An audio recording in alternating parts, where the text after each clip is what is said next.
Good morning, everyone. Good morning. Am I audible? Yes. Yes, ma'am. You're audible. Uh, Yes, ma'am. Thank you, ma'am. Mm. Okay. So, good morning, everyone.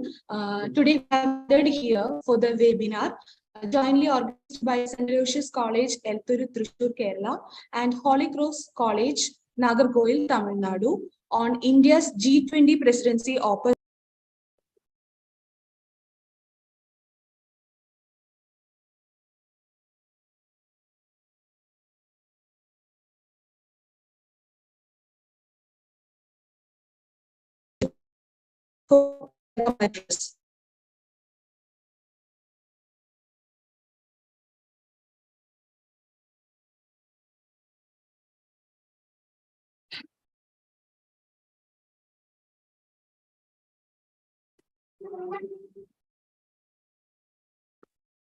Good morning. Am I audible? Yes, sir. Okay. Okay. Yes.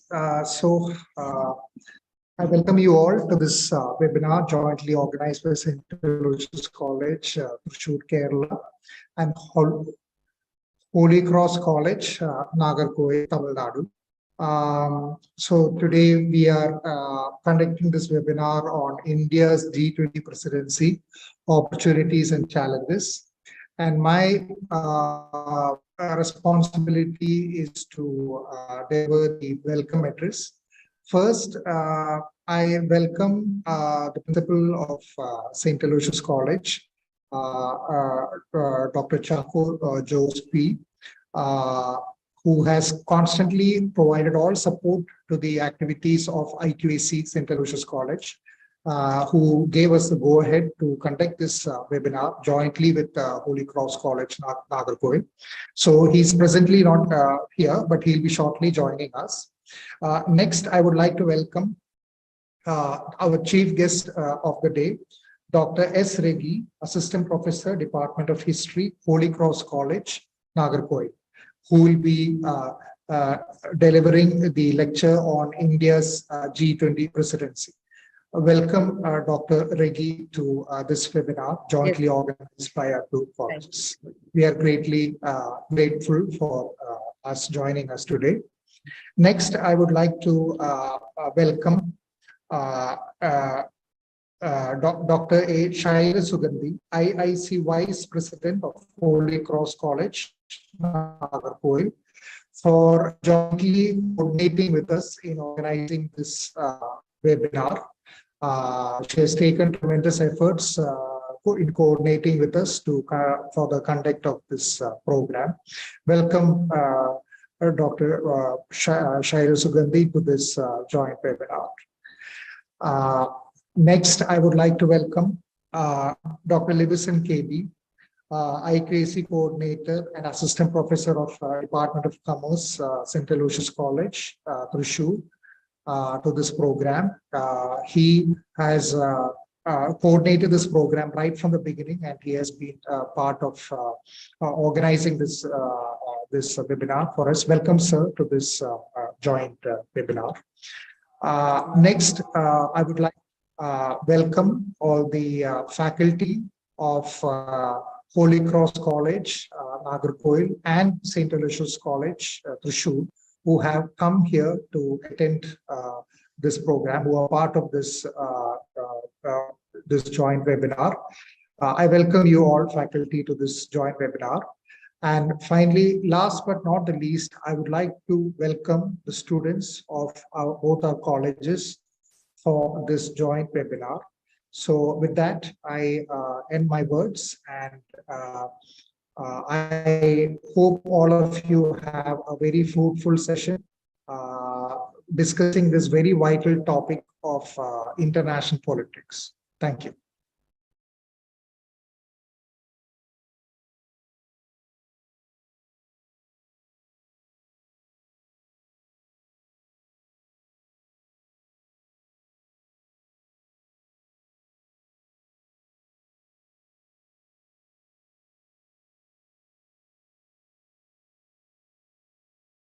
Hello. Thank you, Shelly, sir. Now, for introducing the speaker, I may humbly request Dr. A. Shaila Sugandhi, IIC Vice President, Holy Cross College, Nagarjuil. Over to you, ma'am. Thank you, ma'am. Happy morning to all. Respected Principal, Dr. Jaco Chose, the organizers, Dr. Shelley John, Dr. Libby Sen, IQC Coordinator, the faculty members and students of both the college, that is the St. Aloysius College and Holy Cross College. Let me introduce the speaker of today's webinar, Dr. Reggie. It's my privilege to introduce my colleague, Dr. Reggie, Assistant Professor of History, Holy Cross College, Nagarjuil. Dr. Reggie did her UG and PG at St. Mary's College, Thuthukudi, pursued her MPhil in Manonmaniam Sundaranath University, Tirunelveli, and PhD in Women's Studies from Loyola College, Chennai. She is specialized in women's studies, freedom movement, political science, and local history. For her privilege, she has completed UGC research project and supervised 4 pre-doctoral and 7 doctoral research scholars. At present, 4 scholars are pursuing their PhD program under her guidance. Dr. Reggie has published 30 research articles in reputed national and international journals and presented nearly 26 research papers in various seminars at international and national levels. She has received Vanavarayan Foundation Endowment Prize for the best paper presentation in the Tamil Nadu History Congress. She organized many conferences and seminars in various capacities as convener, organizing secretary, and so on.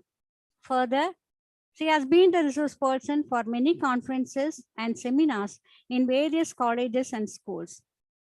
Dr. Reggie is rendering services as an advisory committee member with the Nehru Yuva Kendra, Government of India at Kanyakumari district.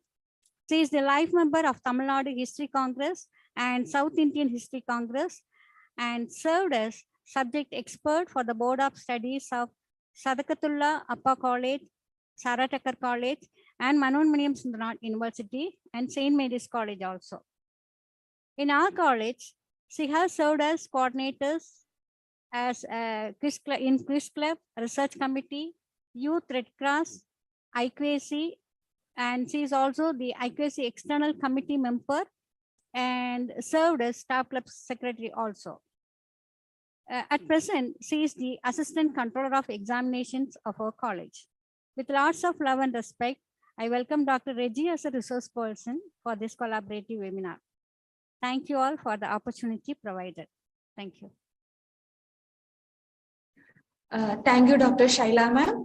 Now, I may invite Dr. S. Reggie, Assistant Professor, Department of History, Holy Cross College, Nagarjuil, for the lecture. Over to you, ma'am. Okay, shall I share my screen? Yes, ma'am, sure.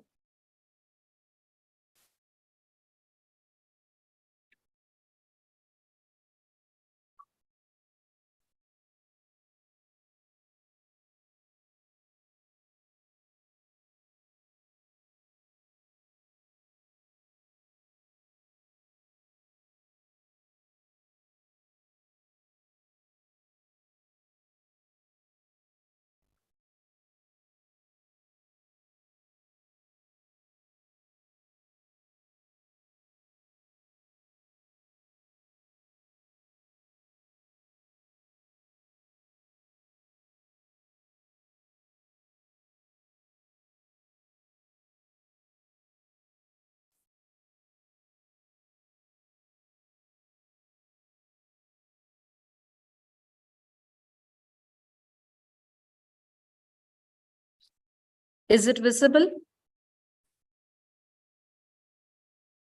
Is the presentation visible for everyone? And not Reggie. No, miss, it's only the folder is visible.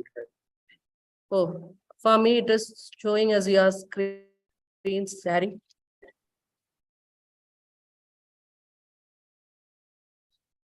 Is it visible now? No, ma'am.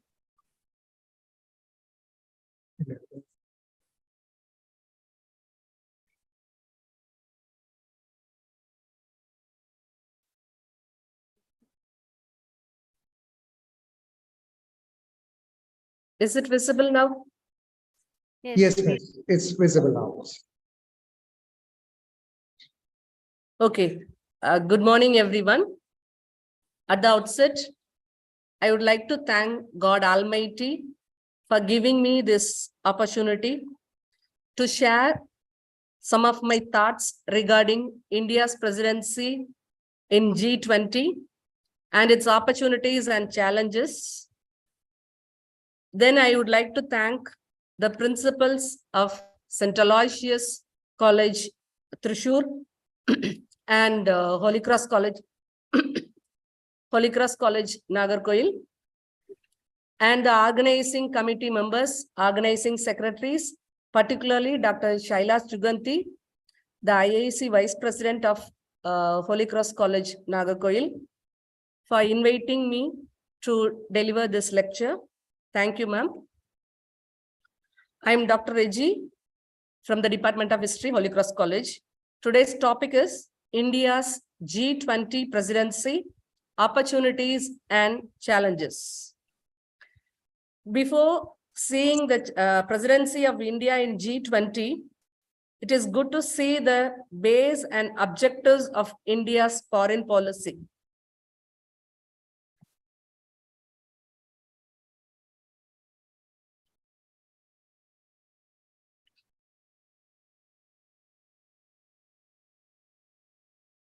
Foreign policy are a set of plan of action for diplomatic relations with other countries or regional or international organizations.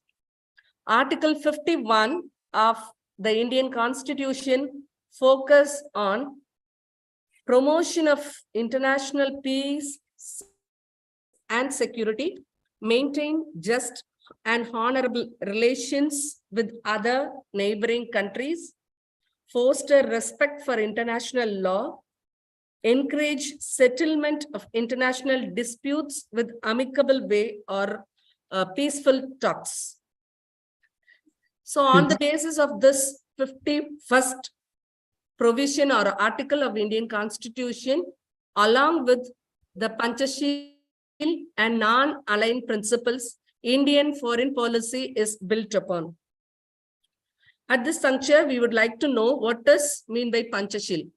Panchashil is nothing but 5 principles through which the foreign policy of India is constructed.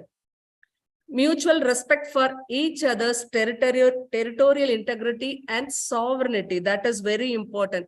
We have to respect the sovereignty and territorial integrity of other countries. Non-aggression. We should not have any aggressive activity towards others. Non-interference in each other's internal affairs. We should not enter into the internal affairs of any other country. Equality and mutual benefit.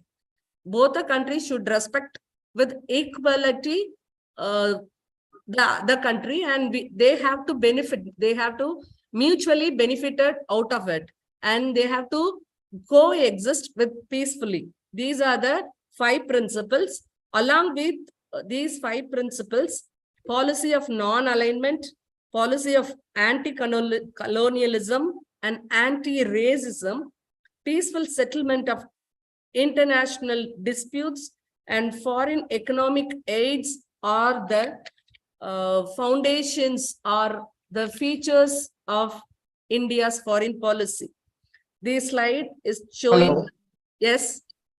Miss, can you please put on your video so we can see you speaking as well? Okay, video is not visible. Wait. Yeah. Yeah. Is it visible now? Yes, yes. Okay. Thank you. So mutual respect, respect the integrity and sovereignty of other nation is very important. And likewise, we have to follow the policy of non-aggression. We should not have any aggressive policy. We should not occupy the others' territories, that is mutual non-aggression policy and non-interference of internal affairs of the other nation. These are the foundation stones or the features of India's foreign policy.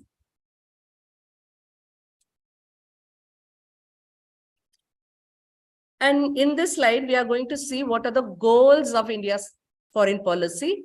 The same would be repeating, maintaining national security.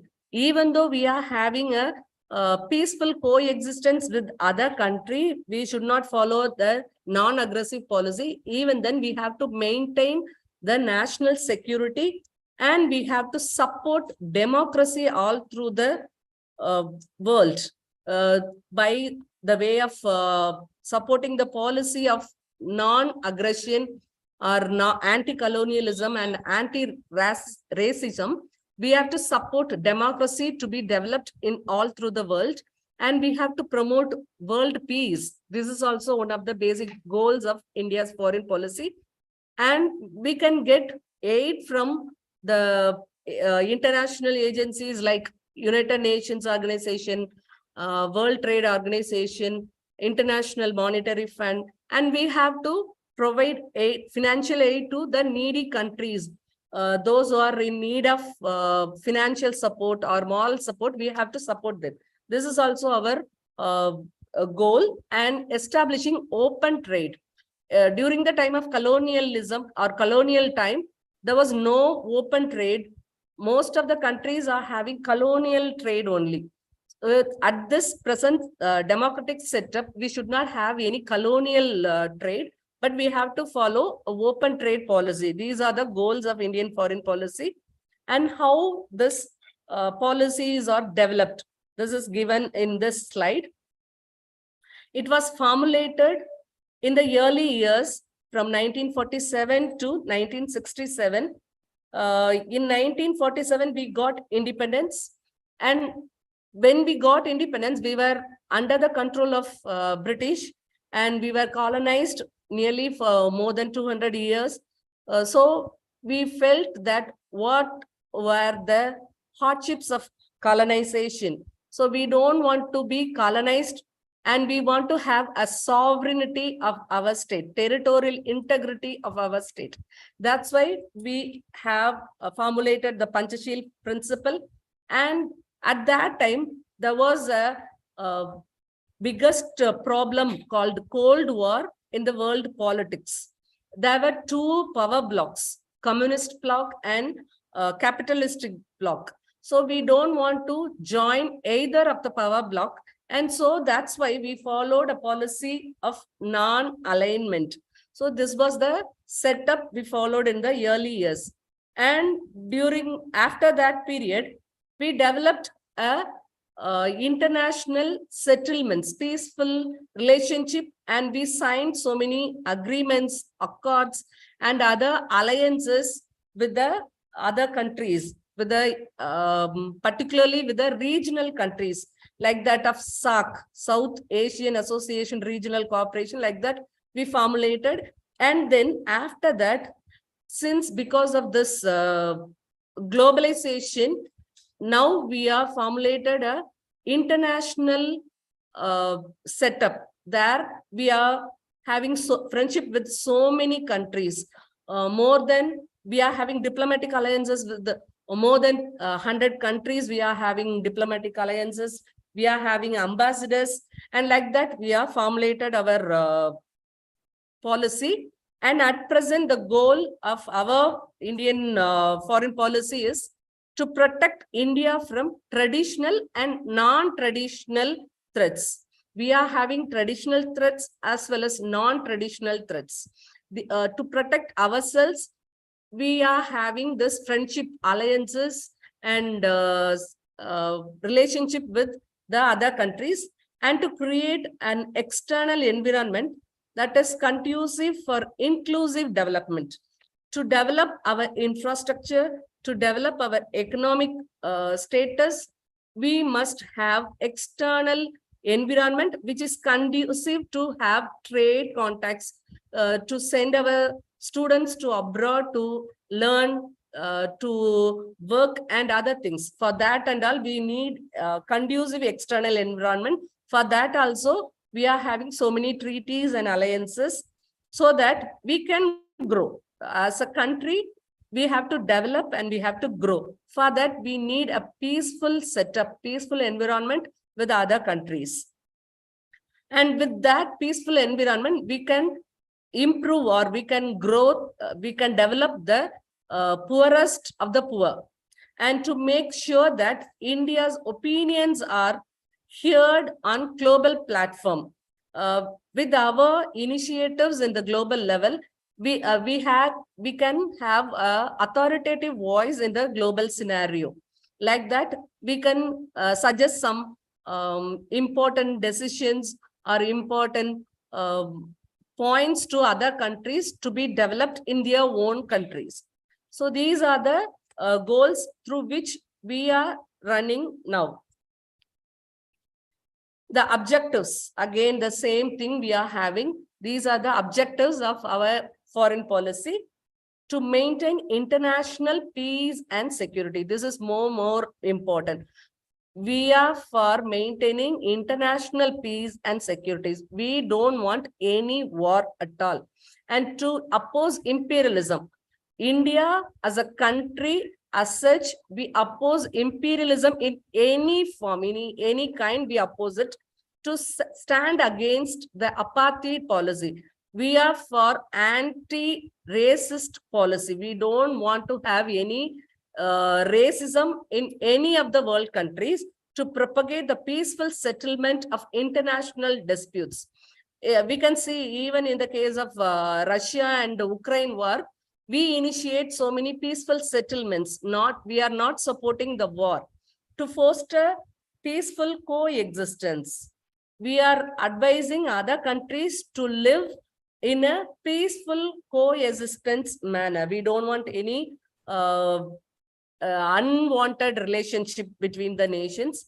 We want to remain as non-aligned and non-committed. We are not for any military alliance. We are not supporting any military alliances.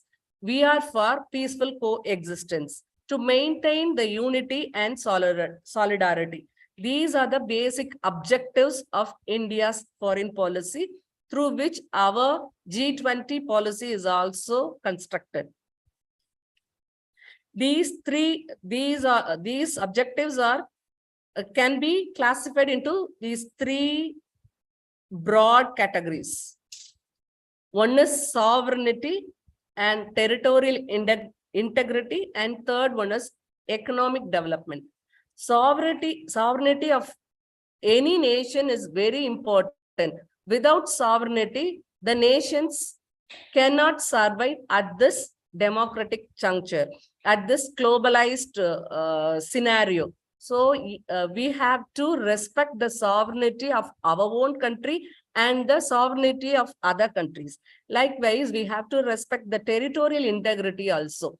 We should not get into a war, or we should not capture, or we should not annex any places, any territories of other country. And also, we should not allow anybody to occupy our territories also. This is called as territorial integrity, and through the peaceful coexistence policy, we have to develop the economy through which we can enter a developing scenario and we can achieve economic growth.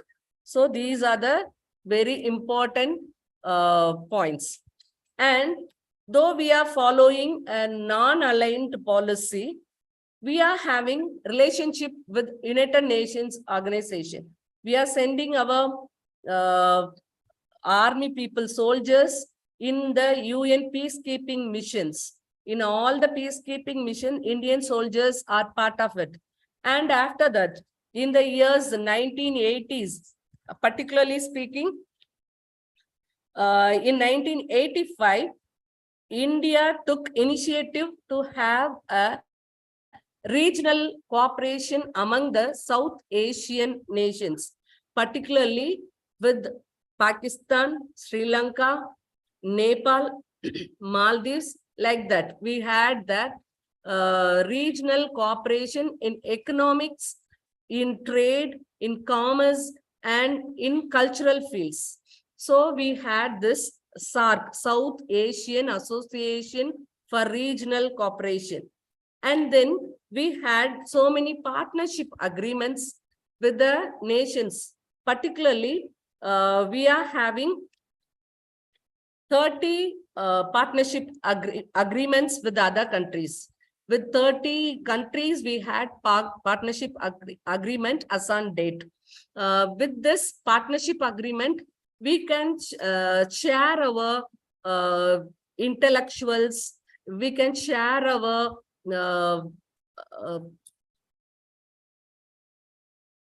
thoughts, we can share our economy, we can share our trade, and everything we can share.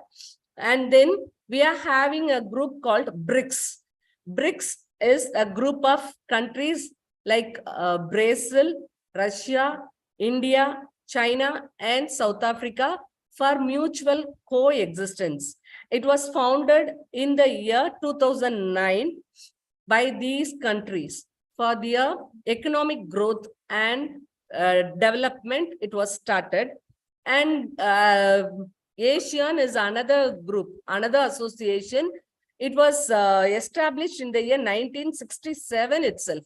ASEAN is Association of Southeast Asian Nations, and India became a member of this ASEAN in 2019. Till then, we are not part of ASEAN.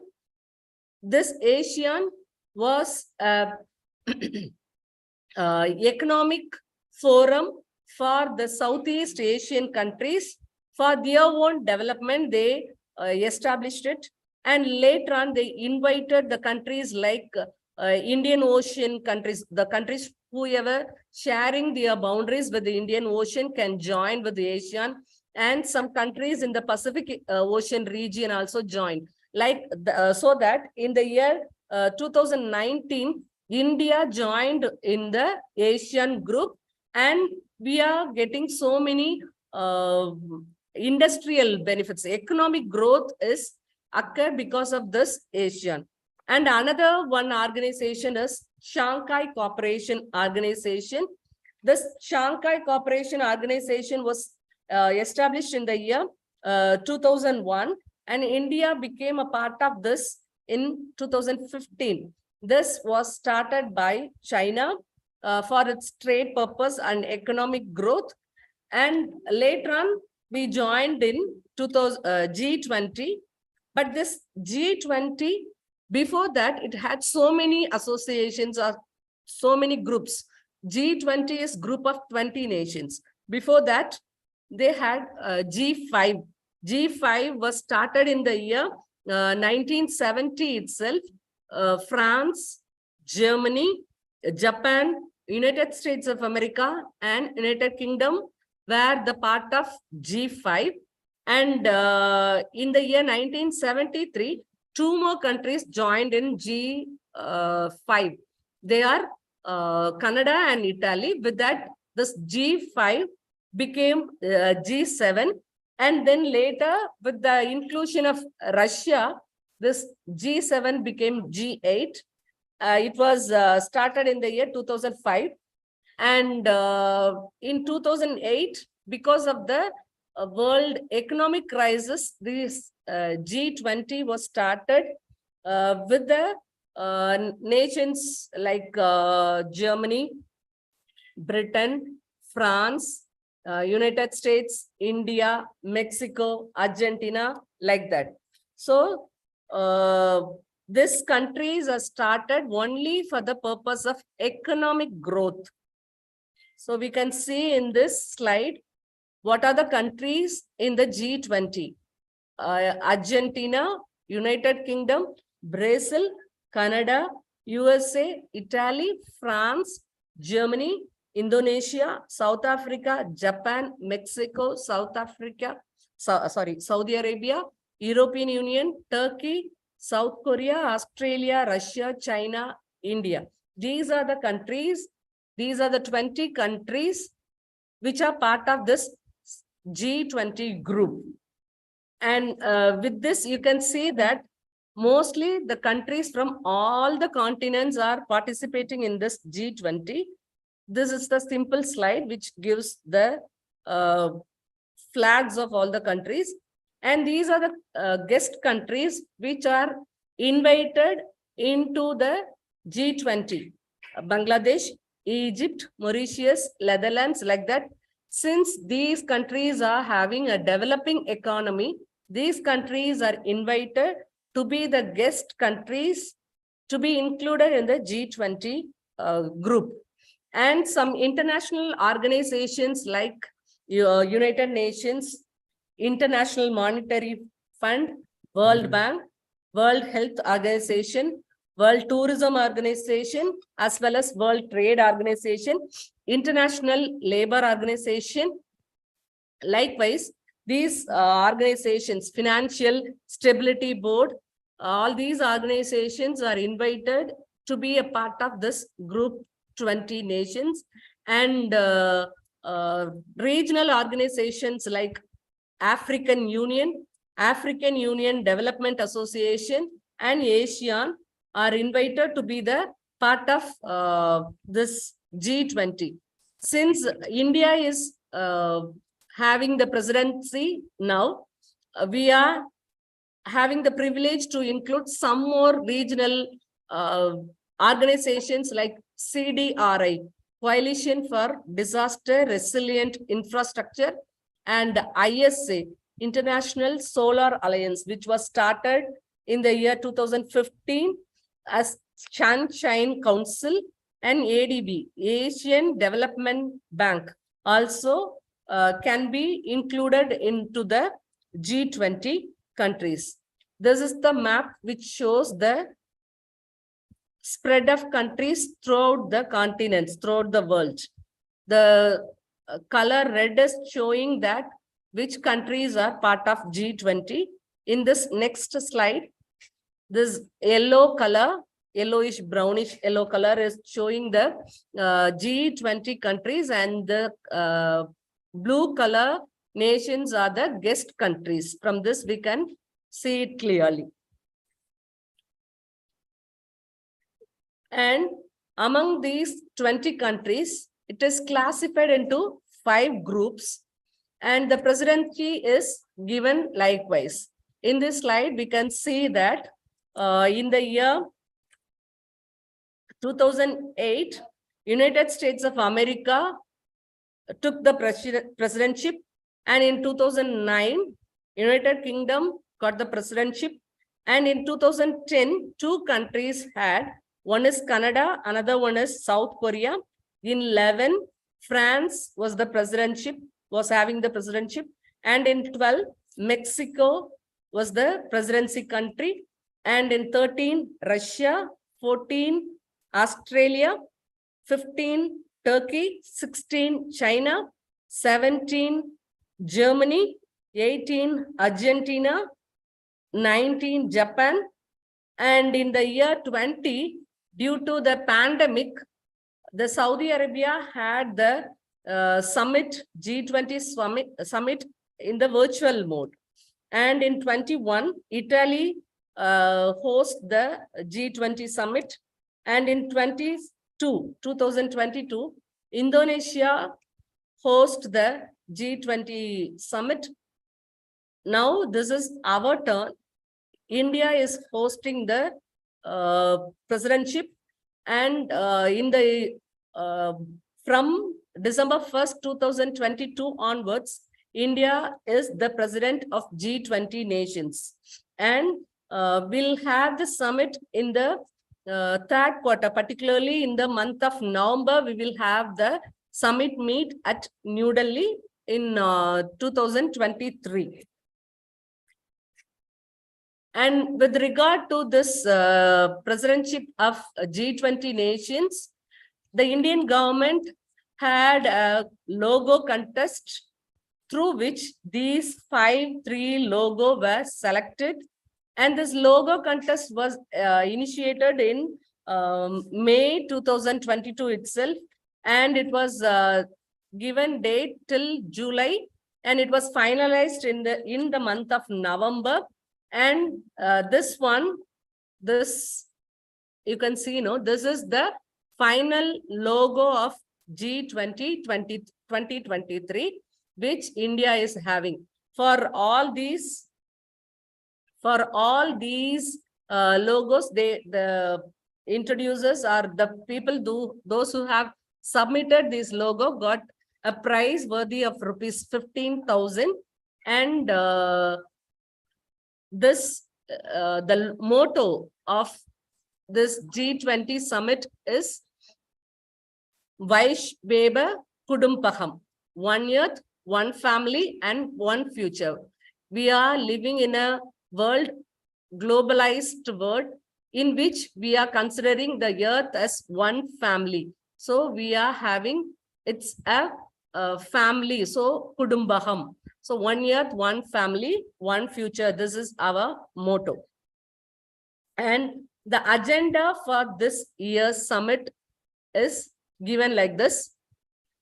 We are not only focusing on economic development, we are focusing on beyond economic development. We are focusing on green development, climate, finance, life. Life is living in a better environment is given as life. Accelerated, inclusive and resilient growth, accelerating progress on SDG, Sustainable Development Goals, and technological transformation and digital public infrastructure. Now the world is moving towards technological transformation, and we are living in a digital era. So we have to concentrate on that too. So we have included technological transformation and digital public infrastructure into the agenda of G20 summit of 2023, and multilateral institutions for the 21st century. We should not have any one single institution. We must have multilateral institutions, and the women also must have equal importance. That's why they have included women-led development into the agenda. So because of these agendas, they are having this much of meetings. They are conducting so many meetings, and they are having so many other meetings also. Renewable health, digital India, and lifestyle for environment, sustainable development, growth. Like that, they are having so many focused areas, in which they are having so many meetings and so many conferences.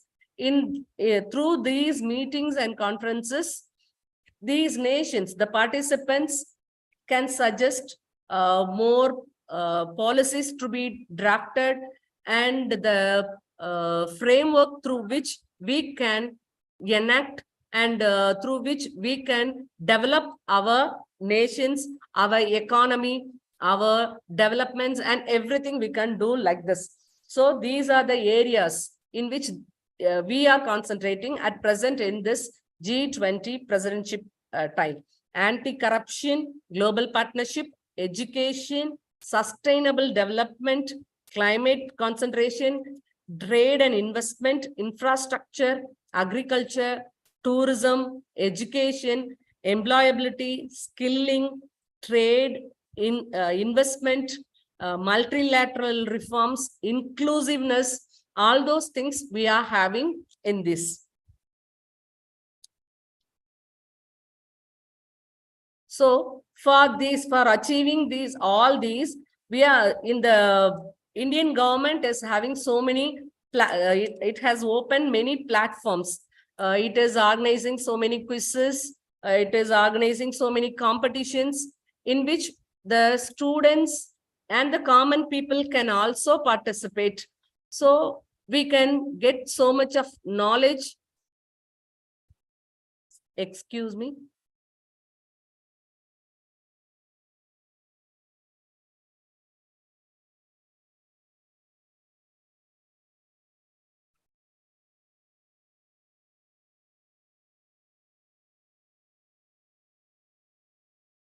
I think I'm having some technical issues. Is it not?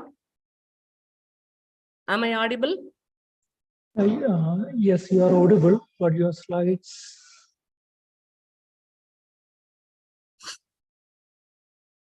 Now it is okay, I suppose. Hello, Miss. The slide is showing time for discussion. Yeah, That slide is on. Yeah. some technical issues is there, I think. Okay.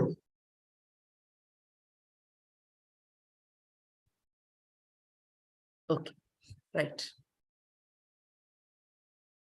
Yeah. Now it's on. Okay, right. So this through this motto Vasudeva Kudumbakam, the Indian government want to say to the world that in the world is a family, the world is one, and we have to live in a live in peaceful coexistence, which is the base or which is the foundation of our own foreign policy. We are planning to show, or we are planning to inculcate in the minds of other countries, particularly the G20 countries, about the sustainable development goals and the feeling of oneness among the human beings. So we are doing all these things. And in this, usually the G20 countries are having two tracks. One is of finance track and another one is Sherpa track. These anti-corruption, global partnership, education and other things are coming under Sherpa track. As far as India is concerned, we are not concentrating more on finance track. We are concentrating more on Sherpa track, because with this sustainable development only, we can achieve a growth or development in financial sector. Without the growth in these sectors, we cannot achieve economic development. Only economic development will not a sustainable one. It may end very soon. That's why India or the Indian government is initiating so many Sherpa track and so many meetings regarding the Sherpa track. So as a Indian, as a student or as an educationist, we have to, it is our duty to provide awareness or make it very visible to all the people about this Sherpa track programs, all the quizzes, all the meetings. We have to participate in these quizzes, we have to participate in these competitions, and we can give our suggestions, our own thoughts to the government, which will be which will improve the growth of the nation. And through this G20, it would improve the growth of the world, it seems. So it is the right time for us to react and to suggest and to participate in it. That is very, very important. And all these competitions and all these things are given in mygov.in app. You can go to that website and you can participate in those competitions. With these words, I conclude my talk on India's presidency in G20.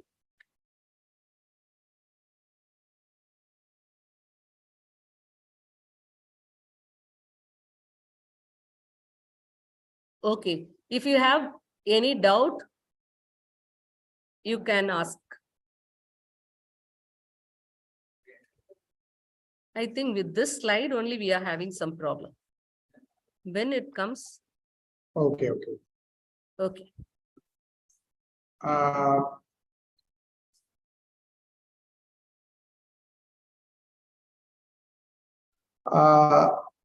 Hello, Miss Reggie, Miss. Yes.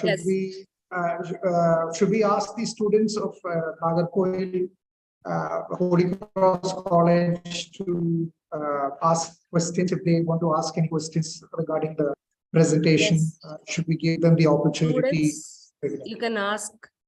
For the students of our own institution, may speak something in Tamil. Then it will be easy for them to ask in Tamil. Yeah. Shall I? Yeah. Dear students, in the year 2020-23, India வந்து G20 அப்படின்ற ஒரு குரூப்புக்கு தலைவரா வந்திருக்கு. சரியா? போன December 1ஆம் தேதியில இருந்து இந்த வருஷம் முழுக்க நம்ம அதற்கான மீட்டிங்ஸ் எல்லாம் நிறைய நடத்துறோம். ஃபர்ஸ்ட் வந்து நீங்க இந்தியன் ஹிஸ்டரி நீங்க படிப்பீங்க. இந்தியாவோட ஃபாரின் பாலிசி அப்படின்லாம் நிறைய படிப்பீங்க. இந்தியா எந்த இதுல எல்லாம் மெம்பரா இருக்கு, எப்படி இந்தியாவோட பொருளாதாரம் வளர்ந்துட்டு இருக்கு அப்படிலாம் படிப்பீங்க. ஸோ இந்த இதுல இந்த G20யோடைய தலைமைத்துவத்தை நம்ம வாங்கி இருக்கிறதுனால இந்தியாவோட பொருளாதாரம் இன்னும் வளரும். இந்தியாவுடைய எல்லா மல்டிலேட்டரல் எல்லா கல்வி, கலாச்சாரம், வர்த்தகம், வாணிபம், சுற்றுலா போன்ற எல்லா துறையும் வளர்ச்சி பெறும் அப்படின்னு நம்பி நிறைய இனிஷியேட்டிவ்ஸ், முன்னெடுப்புகள் நடந்துட்டு இருக்கு. ஸோ அதனால நம்ம இந்த ஒரு வருஷத்துக்கு நடத்துவோம். இந்த சமிட் அதனுடைய உச்ச கட்ட மீட்டிங் வந்து எப்போ நடக்கும்னா இந்த 2023 நவம்பர்ல இல்லைன்னா டிசம்பர்ல நடக்கலாம். சரியா? ஸோ அதை பத்தி தான் நம்ம இப்போ பார்த்திருக்கோம், பேசியிருக்கோம். இதுல உங்களுக்கு ஏதாவது டவுட்ஸ் இருந்ததுன்னா நீங்க இப்போ கேட்கலாம். கேளுங்க.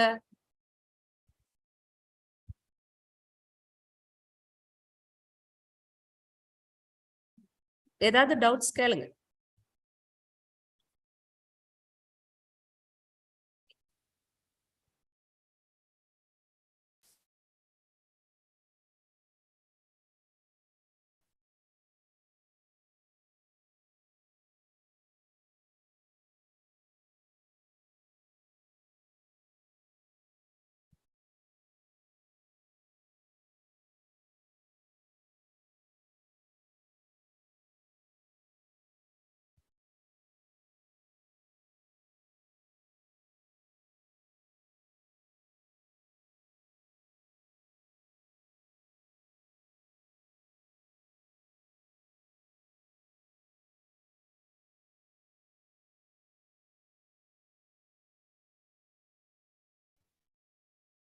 Hello, Miss.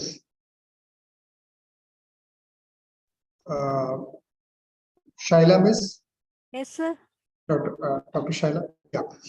If there are any students who would like to ask any questions, we can, from Holy Cross College, if there are any questions, then we can give them the opportunity. I think the students are not ready to raise any questions, sir. Okay.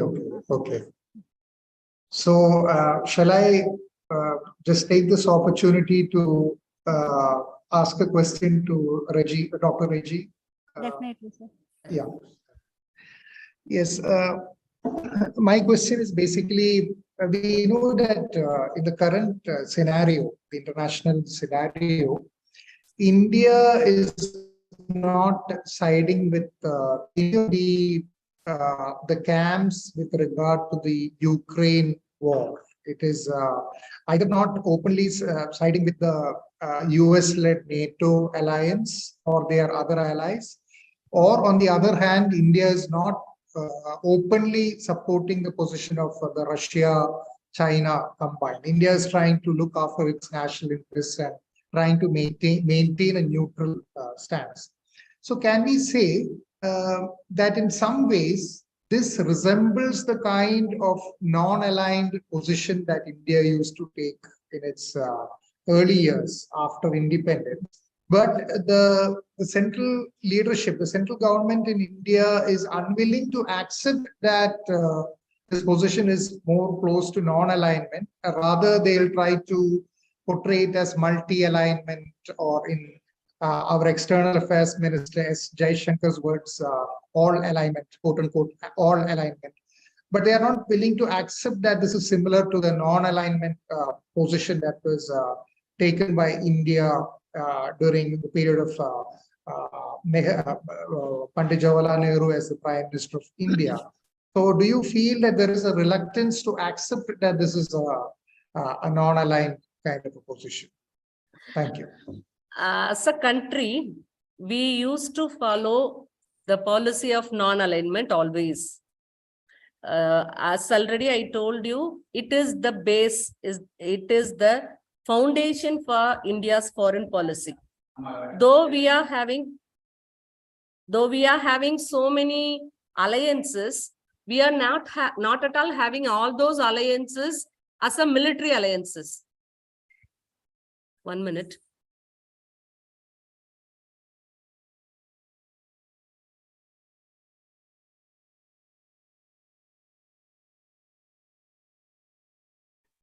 Dr. Reggie, if you could stop the screen sharing so that we can see you completely. Okay, where is it? Okay.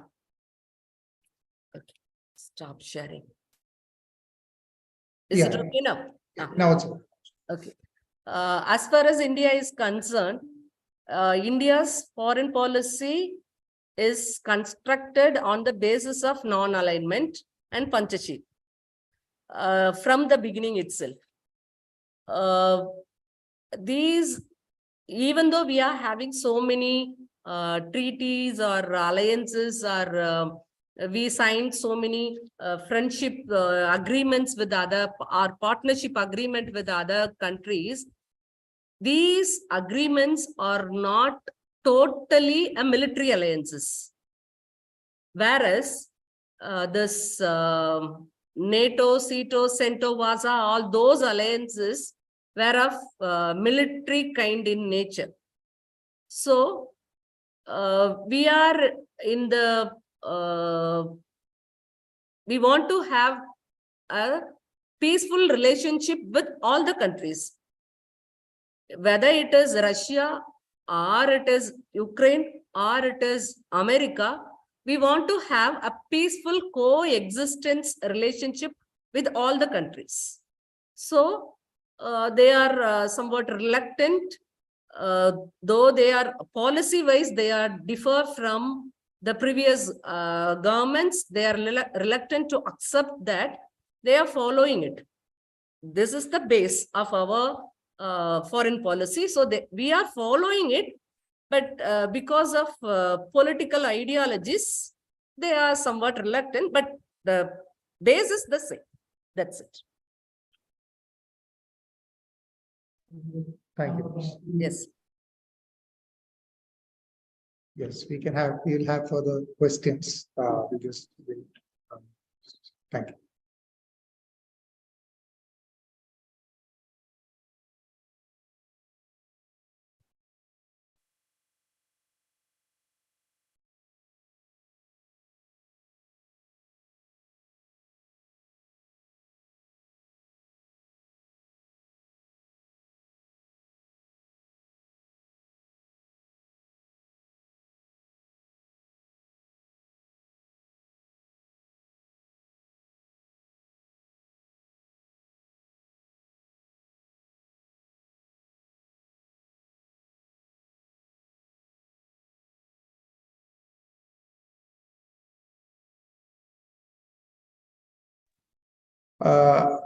Is there anyone from St. Aloysius College, faculty, students who would like to ask questions to Dr. Reggie? Most welcome. It's a very interesting presentation, very, very important topic that was discussed out here, which is going to have a very big impact on international politics, on regional politics. So it is very, very important. So anyone who would like to ask questions, please do. As we seen in the PowerPoint presentation, we are moving from regional politics. We are moving from non-alignment to regional politics. And then now we are moving towards international politics. We are involving into international politics, but we are not involving in, what to say, military alliances and other things. Yeah. Likewise, we are doing it. It is mutual, economic, and coexistent alliances like this.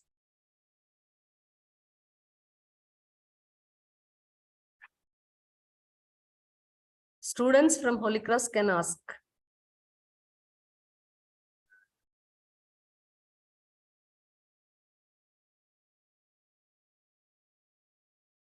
I'm expecting some questions from you.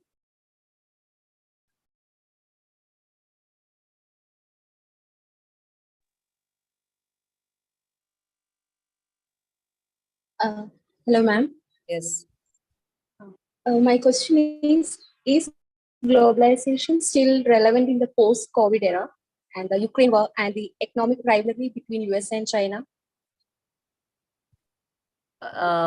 Because of technological development, globalization cannot be avoided at any point. We cannot avoid globalization.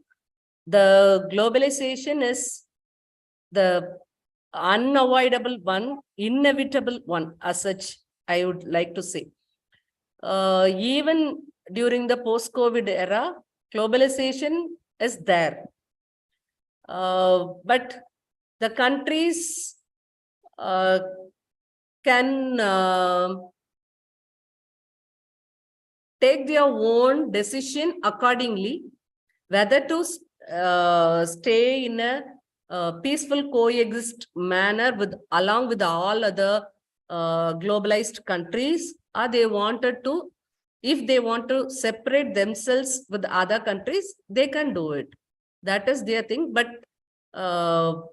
due to technological development, this globalized scenario is inevitable one as far as I am concerned. I can say like that only.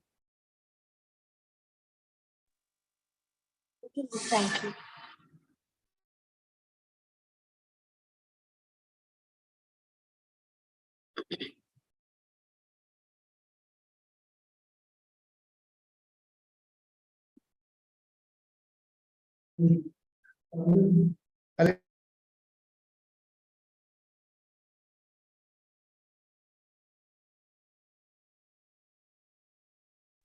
Hello, I just, because this topic is very interesting, I'm tempted to ask some more questions.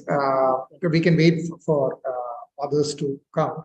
But one question that I am very interested in knowing your opinion about one factor. Have certain global and regional developments, it has helped India to come out of this regional constraint. That is, it was India was stuck in the South Asia kind of environment. It was regional cooperation. Regional, and also the threats faced from China, from Pakistan. India was not able to come out of that into the global stage.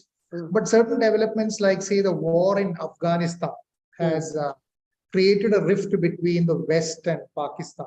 And also China coming up as a global rival to the US, both on economic terms and also a military power at the regional, especially South China Sea, the Himalayan region, and so on. China is becoming a military threat. So have all of these created a global scenario where the international community, especially the Western countries, expect India to play a larger role at the global level. So these events have helped India to come out of this South Asia kind of. Yes, you are right. You are right. Since we are having the base as non-aligned policy, we have not yet step into this alignment with other Western powers. But due to this scenario, due to this globalized or post 9/11 incident, particularly we can say, the West wanted India to support the West. And as far as India is concerned, India is also wanted to prove herself as a powerful decision maker in the world scenario. We don't want to show ourselves as submissive to anybody. We want to showcase us as the master brain behind so many international issues. So the scenario is now changing. Yes, it is. I think there is a written question that has come. Is from Dr. Libison KB. Is the world moving towards a multipolar global system away from the unipolar global system? Yes. As India is saying that we are one family, one earth, and one family is the theme of this year's G20. But there are so many, what to say, multipolarization is there in many parts. As far as African countries are considered, they are not at all included in many of the world level important organizations. And as far as the Latin American countries are concerned, even though these Latin American countries are related geographically, politically, and economically with the United States of America, they are in the same continent. Even then, they are not well recognized, or they are not admitted in the world important forums. So they wanted to have their own powerfulness, and they wanted to have their unity among themselves. So they are having so many multipolar organizations as such we are having. But even then, this G20, we are in G20, they are having so many guest states to be included. They can include the other countries also. While in the presentation itself, we've seen that African Union also is invited as a guest thing in G20. So it may lead to unipolarization. It may. We are expecting that. So, Excuse me, ma'am. Yes. Excuse me, ma'am. I am Satya from Ekada. Yes. I am Satya, first MA from first MA History Department. Yes. Your presentation is very good, ma'am. Yes. I have a only doubt. How G20 support in education in India? How G20 support education in India? Okay. We are having 1 year of G20 meetings. I said already. From December to till November, we may have in the month of November, we may have the summit meetings. In that, we used to have education meetings also.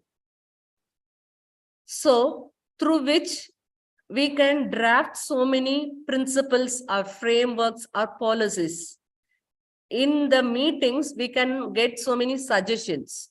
For that only, there were so many competitions are held. We have to participate in that, and we have to give our suggestions, our thoughts, our views to the government. And these views and suggestions can be pooled, and they can be used for the policy making, and it will be used for in the near future of development of education. Likewise, it will be no direct, it won't have any direct impact, but it will have impact. Is it okay? Good morning, ma'am. Yes. Ma'am, India is a developing country, but Yes. this G20 may help it to India to become a developed country or not? As far as India is concerned, India want to be considered as a developed country. That's why we have selected the presidency at this juncture. That's why for the other question which was asked by Shelley sir, I told that no, we want to prove that we are capable of doing everything. So soon we may be accepted by other countries as a developed economy. This will be helping us to prove that. Thank you, ma'am.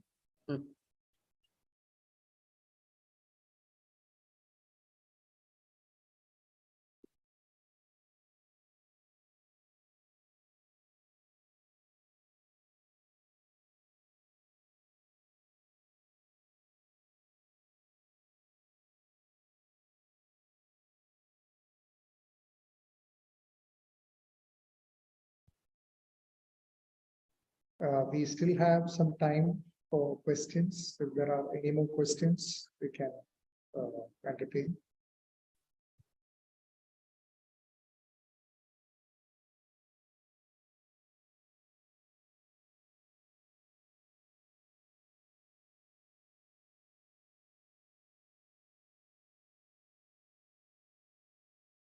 Hello, Reggie, ma'am. Yes, ma'am. Tell me. Actually, G20, I am talking in the sense of IIC, Institution Innovation Council. Yes. How about the government or the G20 supports entrepreneurship, or whether it supports directly or through some way, whether it improves the innovation like that? G20 itself formed or established to have financial development in the member countries. Okay, so financial development includes entrepreneurial and skilling and everything it includes. So it encourages startups, skilling, and other inclusiveness also. So it will have its own impact in the near future. Surely it will have. So do they have any funding agencies or within this? Actually, I do not know exactly about it, but is there any funding support from this G20? As such, now from this G20 summit, they are not having any funding. They are having so many inclusiveness meetings. They are conducting so many inclusiveness meetings through which they can draft a framework, and with that they can have the Indian government will have the funding. They are having the funding now, not because of G20. They are having separate funding. The Indian government is doing, and in the near future, with the impact of G20, they may have do it. Okay, thank you. They may have increased the funding, I suppose. Okay, thank you.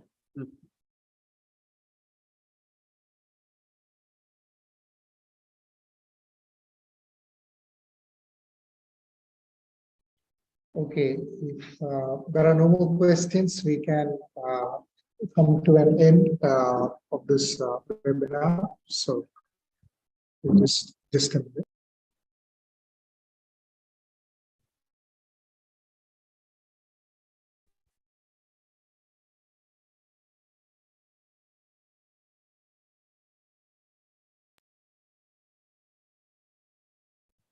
So once again, thank you, ma'am, and thank you all the students and participants who have attended the program. You gave us a good amount of food for thought, and you gave fire to our curiosity through such an expert talk. So last but not the least, I would like to invite Dr. Libison KB, Assistant Professor, Department of Commerce, St. Aloysius College, Thrissur, to deliver the vote of thanks.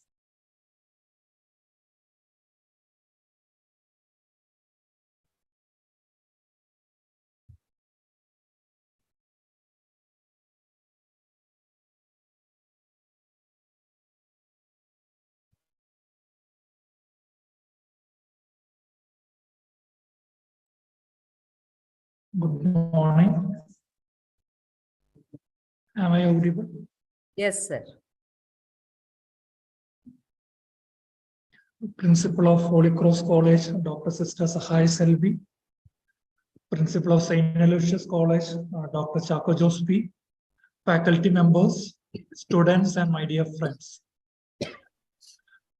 We are extremely delighted today for organizing this webinar on India's G20 presidency.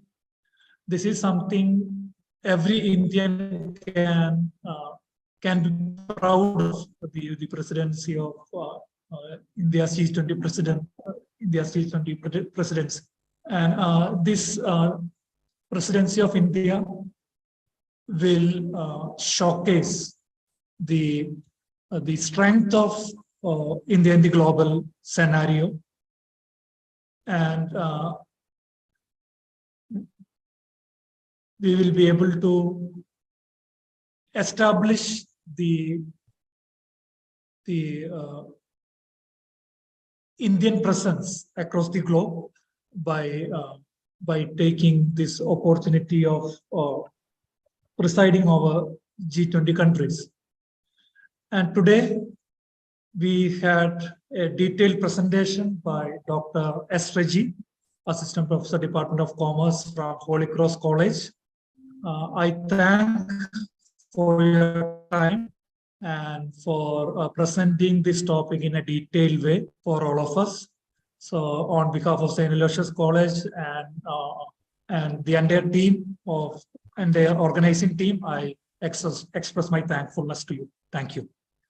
Next, I must thank Dr. A. Shaila Sugandhi, Vice President, IIC Holy Cross College, for extending all the support when we proposed this program. And finally, we could materialize this program today. So I express my deep sense of gratitude to Dr. A. Shaila Sugandhi. Thank you, ma'am. I must also thank Principal of Holy Cross College, Dr. Sister Sahai Selvi, and Dr. Chako Jos, Principal, St. Aloysius College, for giving us the support and the all moral support for organizing this program. So my thankfulness to the principals of both the colleges. And I thank Dr. Shelley Joni, Assistant Professor, Department of Political Science, St. Aloysius College, for taking a personal interest to organize this program. This is made possible because of his constant efforts. He was instrumental in making the communication with Holy Cross College, and finally this event was made possible. So I thank Dr. Shelley Joni for all his efforts. Thank you, sir. And I thank Dr. Kartika for anchoring this event. Thank you, ma'am, for your support.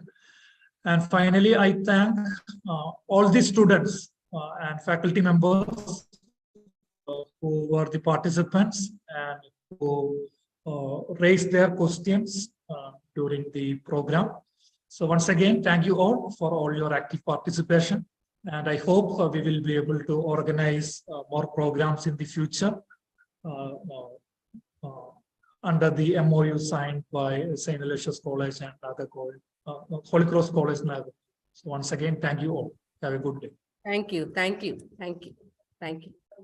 Thank you for inviting me for this talk. Thank you. Thank you, one and all.